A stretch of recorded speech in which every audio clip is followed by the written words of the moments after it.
Thanks, Mark. And I'm so happy to be here with all of you. This is really a sacred space, and I'm just appreciative for the opportunity to share a little bit and then sit and practice with everyone. So today, the practice I've drawn from some verses in the Torah portion Chukat. It's a double Torah portion this week, but we're looking at Parshat Chukat. And I just want to start off by framing this a little bit. So in this week's Torah portion, we meet the Israelites, and 38 years have passed since their time at Mount Sinai, gathered at the foot of Mount Sinai. And this means that the Israelites are mostly made up of this newer generation of Israelites. And so most of their parents, grandparents, great grandparents, and most of the leaders of their tribes and communities are no longer physically with them. And in this week's Torah portion, we read actually of the deaths of two of the most important leaders of the Israelites, Miriam and Aaron. So Moses loses both of his siblings in this week's Torah portion. And I want to lift up the verse that is from Numbers chapter 20, verse 1, that talks about Miriam's death. The verse says that the Israelites arrived together at the wilderness of Zin on the first new moon, and the people stayed at Kadesh. Miriam died there and was buried there. And that's it. Those are all the details that we receive. So it's very terse, really very few details. And one might compare this later in the portion where Aaron's death is described, and there's a lot of ritual that takes place around his death. And so one could compare and contrast. But I also do want to say that biblical scholars note that just mentioning Miriam, that she died, that she was buried, the details of it being the new moon, all of this actually, for scholars, solidifies Miriam's place as an important leader in Israel and an important leader among the people. So that's the beginning. And then right after verse 1 in chapter 20, we read that the people are complaining because they are without water. And so in Midrash, Kohelet Rabbah, the rabbis use this connection between the verse that describes Miriam dying and the complaints of no water in the very next verse to say that they teach based on this, that when righteous are born into this world, no one feels any difference. But when the righteous die, many are affected. And they use this as an example. They say with Miriam's death, uh, there was a well that had miraculously been with the people, traveling with them for all these 38 years, almost 40 years. And with her death, the well ceased to exist. So it was a miraculous well that God gave to the people, but the rabbis say it existed on Miriam's account, and that when she died, the well went away, and that's why the people were without water. And what happens then is there's the story that Moses is told to get water from the rock, and he's supposed to speak to it, but he hits it, but I'm not talking about that. That's what happens next. People do get water, but I want to move us forward in this week's Torah portion, almost to the very end, where the people, they've traveled, there's been some encounters with other nations, and the people are settling in a new camp. And again, they have no water. And so I want to read, so this is in chapter 21 of the book of Numbers, verse 16, and it says the following. And from there the people went to Be'er, which is the well where Adonai said to Moses, assemble the people that I may give them water. Then Israel sang this song. Spring up, O well, and sing to it, the well which the chieftains dug, which the nobles of the people started with maces and with their own staffs. So I want to say that my guess is that this song about water is less well known than the greatest song about water, the song at the sea. And yet, what I want to lift up about this verse in connection with Miriam in particular is that God again provides this much needed, nourishing, life-giving water for the people. Um, and and the people in response sing out a song of praise and thanksgiving. And the contents, the meat of their prayer, their song of praise, talks about those chieftains and nobles who dug wells before. They're at Be'er, which means well, and the text just says that Israel sang this song. They weren't led in song by Moses or by Miriam, which is how the first original song related to water came about. This song came just from the people. And what I like to say about this, what I like to think about this, is that even though the text does not give a lot of fanfare to Miriam around her death, what I want to say is that it seems to me that Miriam's life, Miriam's leadership, the person that she was, is actually still living within this new generation of people. Perhaps they were told stories about Miriam, perhaps some of them knew Miriam, but her connection to the water, her connection to the well, and her spontaneity in producing a song of deep gratitude for the miracles that God performs for the people seem to have taken a place inside the hearts of the people, and that their song of thanksgiving and praise about this instance of receiving water when they very much needed it is for God. But in some ways, even though it's not written in the text, in some ways, I like to think that it is also referring to all that they learned from Miriam about what it means to not only speak out when you are in need, but to then access that sense of gratitude for having our needs met and being in the care of God. That somehow her deep love for the people is still living within the people and guiding them toward the people they are in part supposed to become. And thinking about the portion in this way made me think of the last verse in the poem "When Great Trees Fall" by Maya Angelou. And the last verse of that poem says, "When great souls die, after a period, peace blooms, slowly and always irregularly. Spaces fill with a kind of soothing electric vibration. Our senses restored, never to be the same, whisper to us, they existed, they existed. We can be, and be better, for they existed."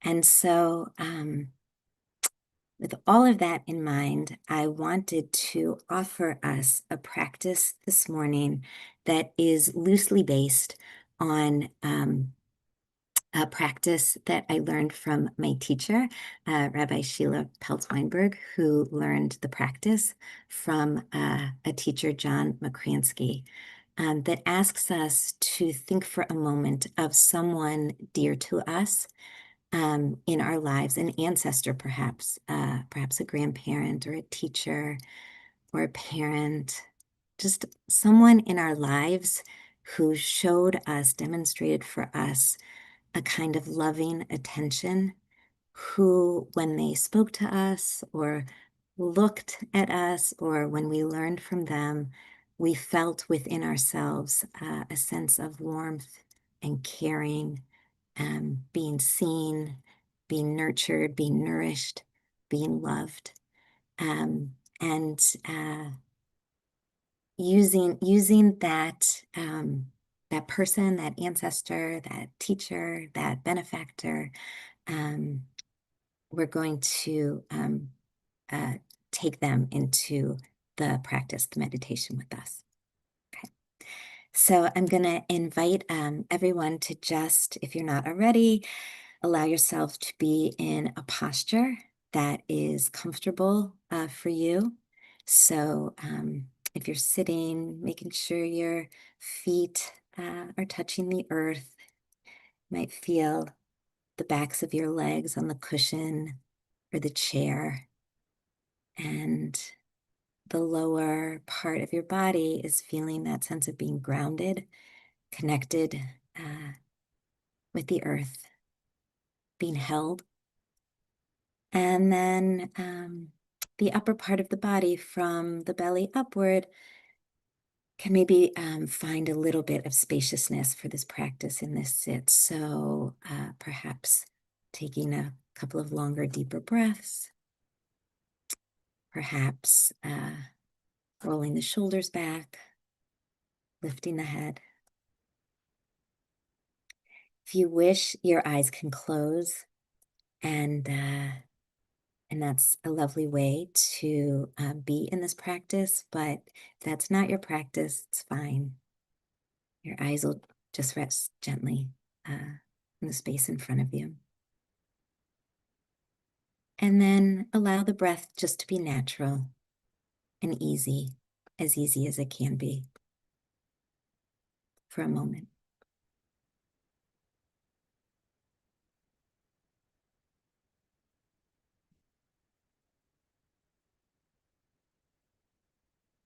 And now the invitation is to bring to mind the memory of, of someone who has loved you well, who has cared for you, who has nourished you in some way. Could be a relative, could be a teacher, spiritual benefactor. This is someone who, when you think of them, there's a feeling of warmth and safety that is stirred within you.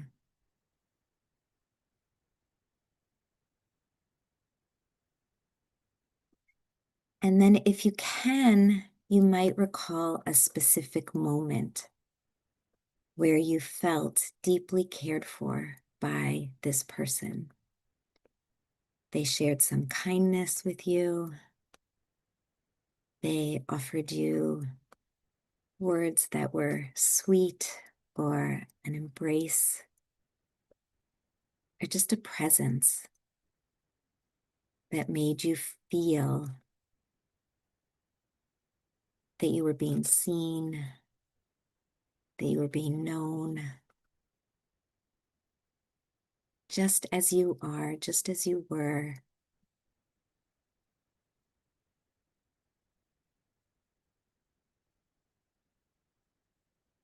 And as you recall this moment,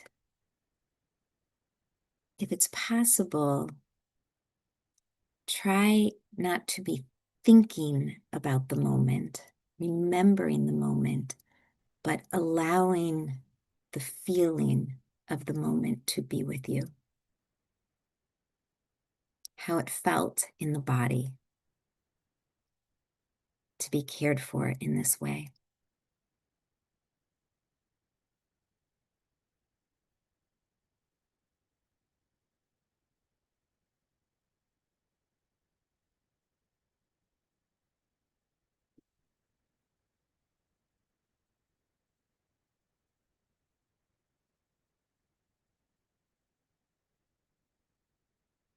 Perhaps you can even fully let go of the memory and just receive the feeling of care, of warmth, of love, of light.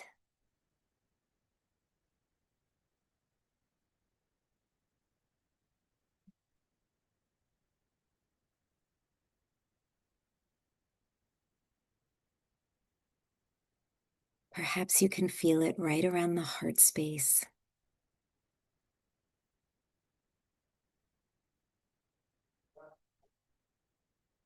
And with every breath, allow it to grow. See if it's possible to feel it permeating the body.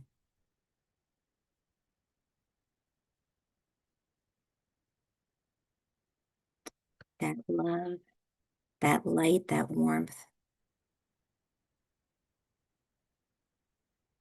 entering into every cell.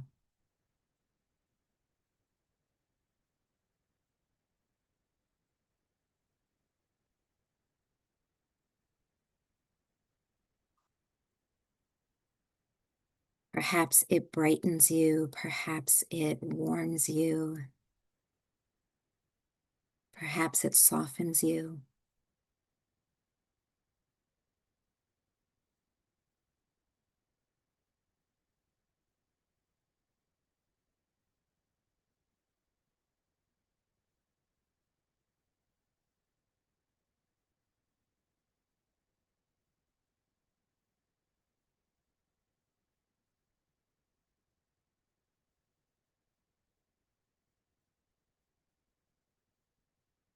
And allowing yourself to be bathed in this loving presence, you are also connecting with your own innate sense of being a loving, caring soul.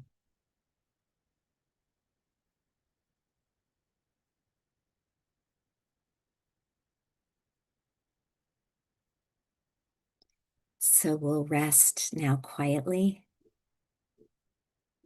in this secure, this safe, this compassionate presence for just a time together.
As we come to the end of the practice, I'll just invite everyone, if you wish, like the Israelites at the end of our Torah portion, to offer our own blessing of gratitude for our loved ones, our ancestors, our benefactor, uh, for the gift that this person has given to us, and perhaps set an intention to use that gift in some caring, loving, positive way today, and let that sense of love ripple out like ripples on the water.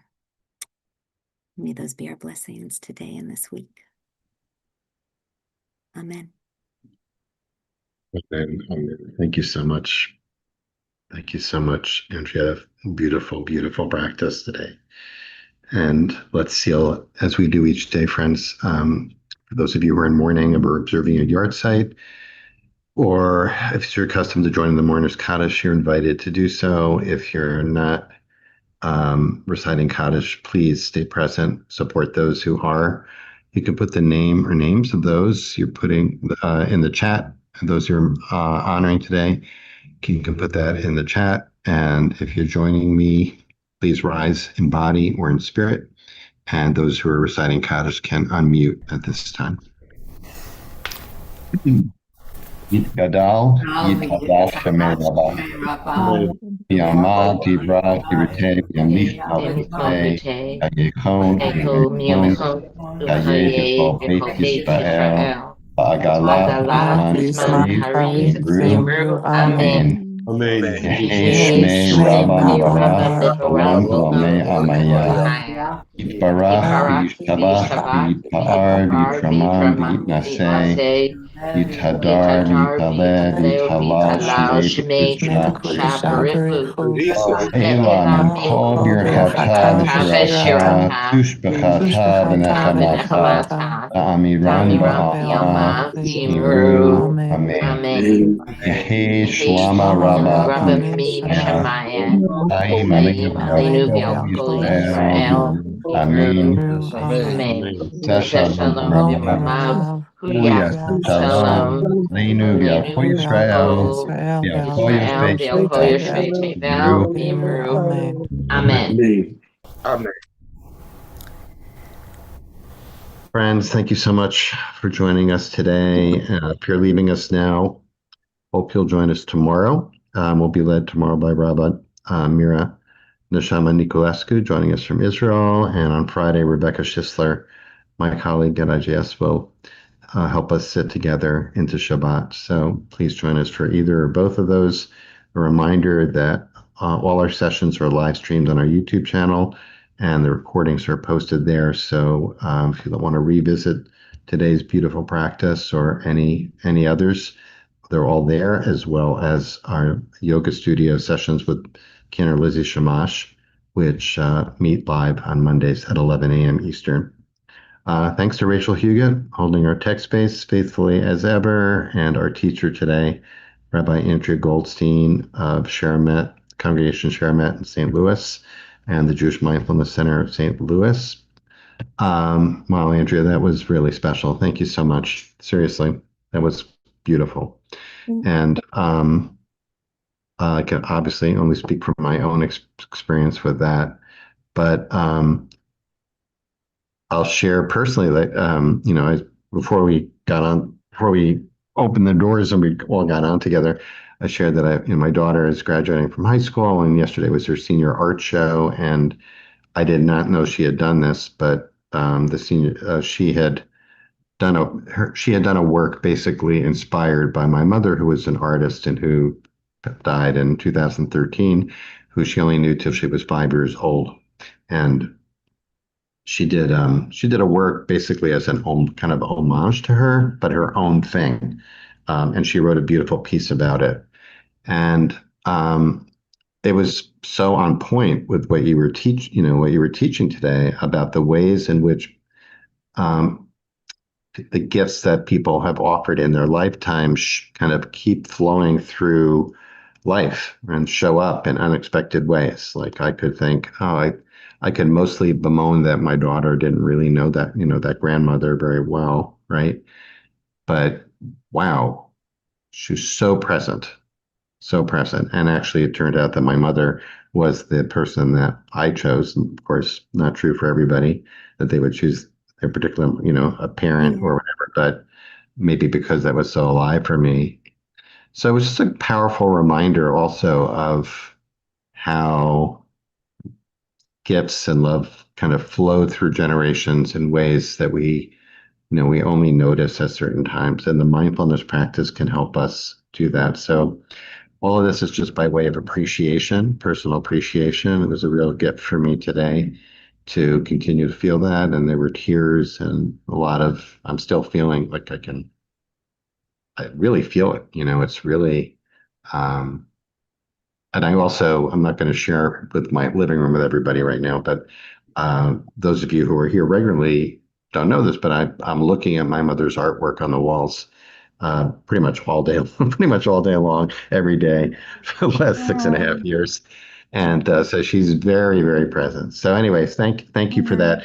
And I'm wondering, people can put in the chat, by the way, would be very moving if you're willing to share, anything about the person who um, you call to mind that Yeah, Andrea I'm is seeing inviting some to. of them. Yeah, yeah. Um, It's so nice.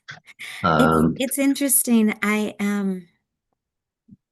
earlier this week, I was meeting with a woman who has a terminal diagnosis and is in her early 60s and really wanted someone to talk to about what she was facing. And she started talking about this idea of being remembered. And as we were talking back and forth, um, she was telling me about a woman in her support group who she had seen like pretty healthy and well a few weeks, maybe 3 or 4 weeks earlier, and then who very quickly went into hospice and died. And how, it's what was bringing it up. And in somehow in the conversation, the way it went, I was saying, I don't know. I wonder if this person from your group who died would ever imagine that you would be talking about her and sharing mm, what you learned about her to someone else. So like we don't always know the way that we will live on with other people. right.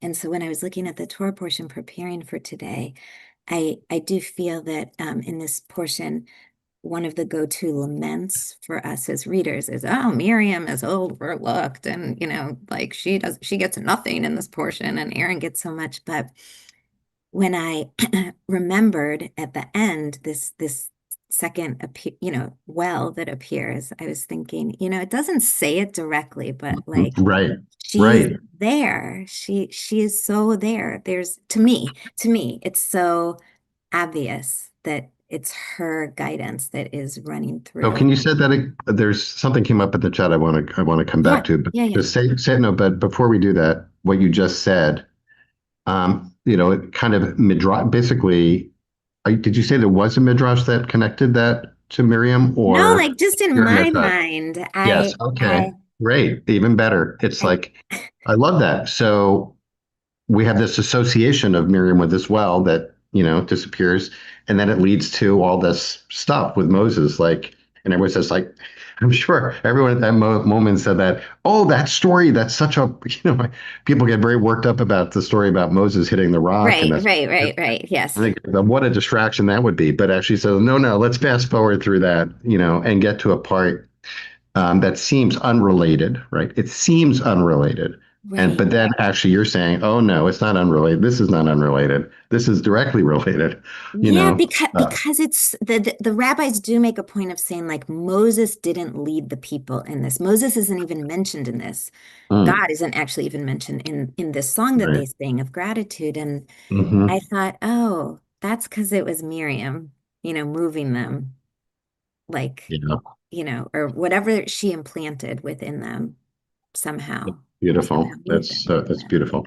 Okay, so at least one person, maybe more, raised the question in the chat in terms of this practice for people who may have had a hard time or an impossible time thinking about a specific person who played that role in their life, whether that person has existed or not.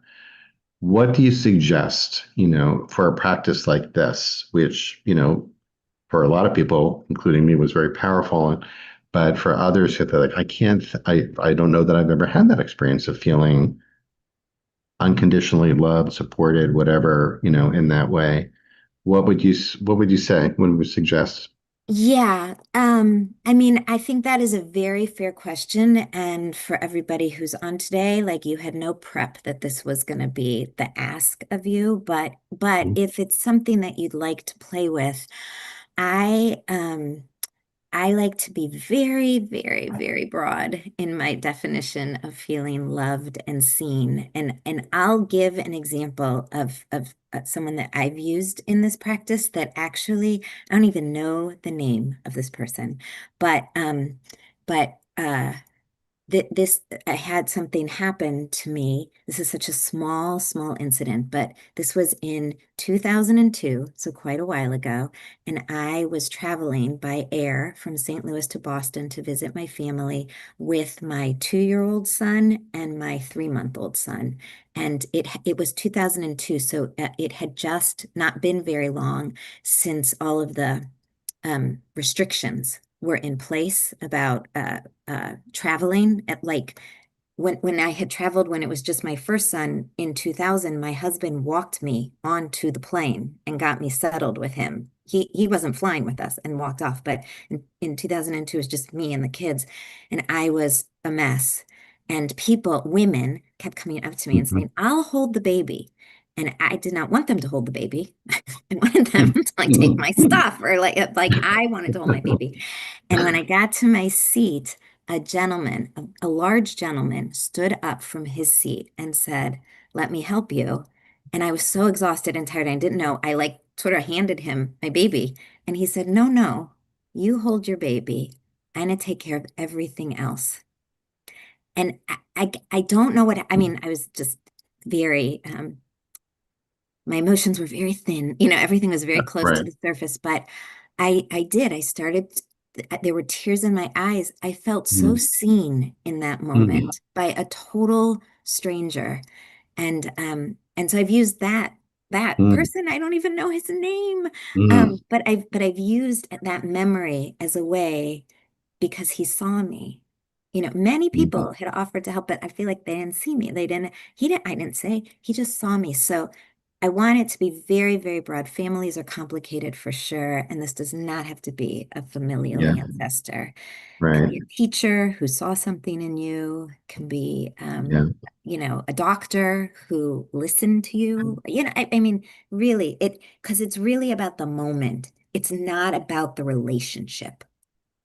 I think that maybe is also a key. It's yeah, trying to think about um, the way I was taught this practice, because you're trying to think. I mean, it's okay if it ends up being about the relationship and things like that, but you're trying to call up a memory of how you felt in a moment.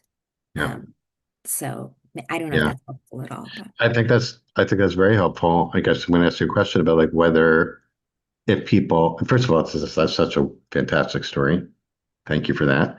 But also, I'm wondering if one might also think about a moment where one kind of acted as one's own best friend and sort of came to one's own rescue, right?